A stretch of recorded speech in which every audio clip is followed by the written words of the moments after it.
Hello everyone, welcome back to my channel. My name is Hannah if you're new here, and I got tagged by a fellow booktuber, which is very exciting. Thank you so much to Beauty Chem Cam. I'll leave their channel linked down below for tagging me in the reader problems tag. Unfortunately, the original creator of this tag has removed the video, but I will leave the questions in the description as well as the video that I was tagged in below as well. So this is just a series of questions all about reader problems and how we go about solving them. So I think there are 11 questions, so let's get into it. The first question is, you have 20,000 books on your TBR. How in the world do you decide what to read next? So first of all, I use my library a lot. So it really depends on what my library hold is when that comes in, because obviously you have a limited time to read those books. So I highly prioritize any book that I get from the library higher than anything on my physical TBR or my digital owned TBR, any audiobooks that I purchase myself. And unfortunately, being the mood reader that I am, sometimes by the time a hold comes in from the library, I'm not in the mood for that book. So sometimes I force myself to read those books even though I'm not in the mood for them. Which, hit or miss results with that. And sometimes I just wait a little bit before picking those up, and sometimes I return them without even trying, even though I'd been on the hold list for months. So that's definitely a problem I have since I'm such a mood reader. The other thing is, I will show you my TBR shelf, like the books that I physically own that are on my TBR, and I am trying to make it a goal of mine to read 1 or 2 of those a month, just to get through the books that I already own. So whenever I feel called to pick up a physical book, I try to go to that shelf, and I'll show you that in just a sec. I try to also get through my audiobooks that I own. I think I have about 6 or 7 kind of in my backlist that I have purchased already, but I haven't read. So I try to get through like 1 or 2 of those a month. I always troll the sales on Libro FM and buy a few audiobooks a month because they're on sale. Like you do. So that's how I pick. I am such a mood reader though that it really depends. Sometimes I pick up and put down books over and over and over again, just to find the one that's hitting my mood at the exact moment. This is my TBR shelf. Every month I try to get through at least 1 or 2 of these books that are on the shelf. And the second question is, you're halfway through a book and you're just not loving it. Do you quit or are you committed? So when it asks, you're just not loving it, sometimes to me, if I'm not loving it, that could be a 3-star read, and sometimes if I'm just not loving it, could be a 2-star read. So it really depends on the quality at 50%. I will say I'm a liberal DNFer. I routinely put down books that I'm just not feeling, sometimes as early as 14 pages. If you know, you know. But at 50%, I have DNF'd a book at 80% and been like, I don't need to know how this ends. So to me, I don't have a problem with DNFing a book. If I'm really, really not loving it and I get the vibe that it's gonna be 2 stars, then I don't think it's fair for me and my own enjoyment to continue if I'm really feeling a 2-star vibe from it. If it's maybe a 3-star vibe and I'm depending on how this ends, it could go up in rating, sometimes I will finish those books. The third question is, the end of the year is coming and you're so close but so far away on your Goodreads reading challenge. Do you try to catch up, and how? No. I don't really care the number of books I read at all. There was one year that I had set my goal at 100 and I read 99. And you know what? And I was really happy about that. So I don't feel this great pressure to read quantity wise. I read because I love it. So I really don't feel the need to try to squeeze in 1 more book to complete a goal. Number 4. The covers of a series you love do not match. How do you cope? Cry? Sanderson people in the UK. Okay, the lovely white editions. Why is this one 2 feet taller than its buddies? And this is not even the worst offender. I've got several series on my shelves where there was a mid-series cover change, and I absolutely hate it. In all honesty, I don't particularly care, you know, at the end of the day, if all the covers in a series match. I really want them to match, but if they don't, and that's the book that's available at the store when I go to buy it, like, that's what I'm gonna get. I'm not the person typically to buy a new set of books just because I don't like the covers. Like, if I already have a copy of the book, I tend to stick with that copy. So I'm looking at you, An Ember in the Ashes by Sabata here.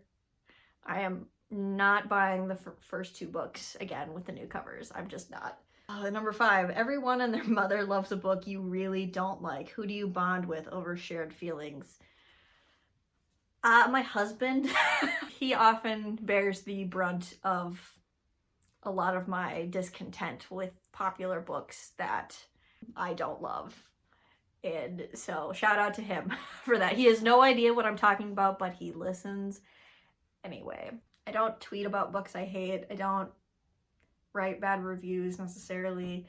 I'll just put a 2-star rating on Goodreads and move on. You know what I mean? Like, I don't want to drag it out. It just didn't work for me.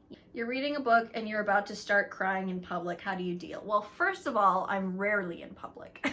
Let's get that out of the way. The most times where I'm in public but also reading is at work. I will like listen to an audiobook sometimes and work, and I have cried at work due to books before. If I feel the tears coming, I will usually stop listening and excuse myself to the bathroom and blow my nose and sniffle about it for a little bit. And then I listen to happy music. Listen to like some upbeat music to get my mind off of it. But yes, I let the tears come and then I try to move past it. But I have cried at work because of books. Number 7, a sequel of a book you loved just came out, but you've forgotten a lot from the prior novel. Will you reread the book, skip the sequel, try to find a synopsis on Goodreads, cry in frustration? I don't cry in frustration in this scenario. It depends. It depends. So, for example, I read The Atlas 6 and then 2 years later read The Atlas Paradox, and I was like, oh, I'm gonna have forgotten a lot of things. I should reread the first one. And I started rereading the first one, and I was like, I actually remember a lot more of the first book than I thought I knew. So I just stopped rereading the first one and just went on to the sequel, and it was totally fine. There are certain series that I do feel like I need a synopsis for. Gideon the Ninth. Gideon and Harrow, like even after reading those books, I needed a synopsis of what I actually just read. So it really depends. For the most part, I don't need a synopsis, but for certain series, definitely.